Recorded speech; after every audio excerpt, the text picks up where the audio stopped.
Georgia arrived in Cardiff this week after a 6-hour journey from Tbilisi via Istanbul, but their head coach, Milton Hague, fears they are in no man's land. They have outgrown the Tier 2 European Nations tournament, but the door to the Six Nations remains closed. Their success has earned them one match against a Tier 1 country in non-World Cup years, but their match against Wales on Saturday is sandwiched between encounters with Canada and the United States. The danger for Georgia is that the marked progress they have made under Hague, who took over after the 2011 World Cup, will stall because they have nowhere to go. The European nations does not push us as it should do, said Hague, an avuncular 53-year-old New Zealander who started his senior coaching career as Vern Cotter's assistant at Bay of Plenty and recommended his successor, Joe Schmidt.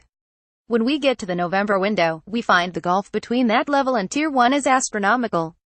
We have had 5 of these games since 2011, less than half Fiji and Samoa have had, and the question that has to be asked is where is our progression? We have shown in the last 2 years that we have outgrown the European nations, with no disrespect to the likes of Russia and a team we lost to earlier this year, Romania, but we have reached the stage where we put 54 points on Canada, as we did last week, and I am not happy because the performance was not good enough.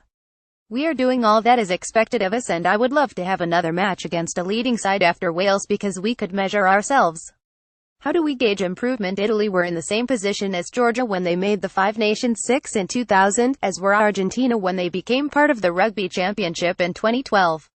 Both countries had to serve a long apprenticeship, and while World Rugby, all the more so since Agustin Pichot has been vice-chairman, has been intent on giving emerging nations a leg up, it is down to the unions who make up the Six Nations to create a new member.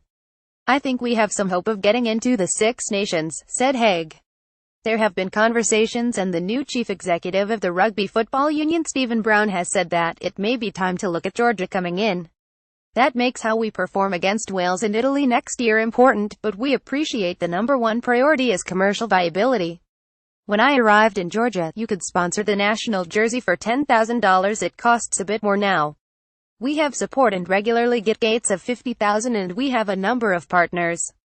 The backers include the Montpellier owner Maud Altrad, who supports E-Club in Georgia and had helped out at under 20 level. Hague's squad spent 3 days in camp in the city where Cotter is now based after a stint with Scotland at the start of the month to prepare for their autumn series. An amazing fact about Georgian rugby is that we only have 11,000 registered players from the age of 15 upwards, said Hague. The number is growing because parents, who follow football, have come to appreciate rugby's values. In the summer, I watched a village under-15 side take on a school from Wales and put 50 points on them, playing some terrific rugby with even props throwing long passes. I asked the development officer what had happened, and he said a stadium had been built in the village with floodlights and the kids were attracted to it like moths to a flame. When I arrived in Georgia we only had 2 grounds up to standard, now we have at least 16. At that time, we were behind the likes of Samoa, Canada and the USA, but we have beaten them all and attracted a strong following. The game against Wales is being televised live, free-to-air, and 5 companies bid for it. Milton Hague. We have outgrown the European nations.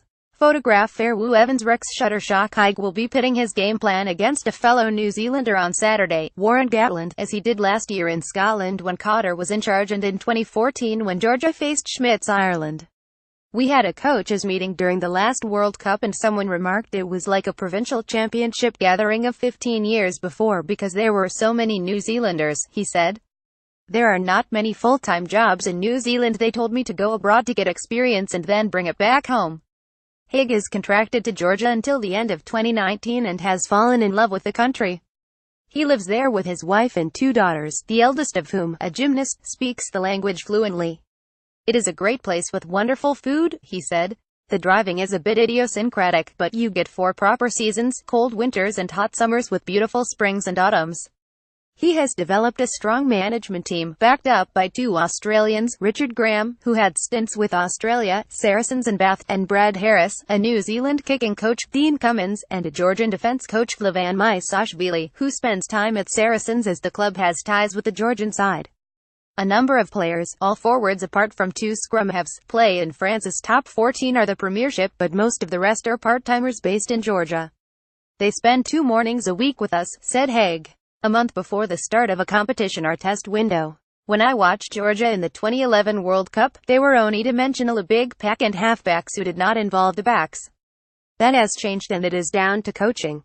I would like all the players to be playing top-level club rugby, but those who do not are not handicapped because the coaching they get is at least as good as they would get in France or England.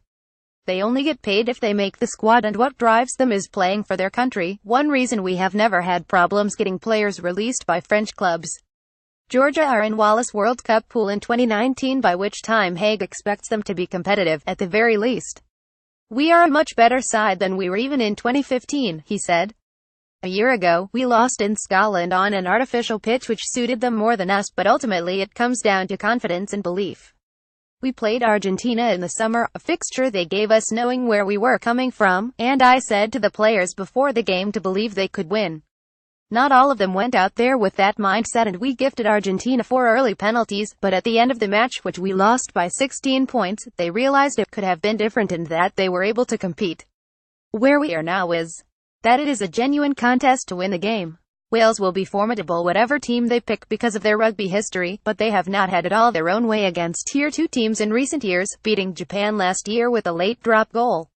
While we will respect them, I have said to our guys, why not? As they have worked hard, so why not create an upset? If you do not believe you can win, you start with a deficit, and as a New Zealander, that is not my way. We have talked about Scotland, and the difference this year is the expectation players have of themselves. They can play, and we need the rugby world to know that. This is an extract taken from The Breakdown, The Guardian's weekly rugby union email.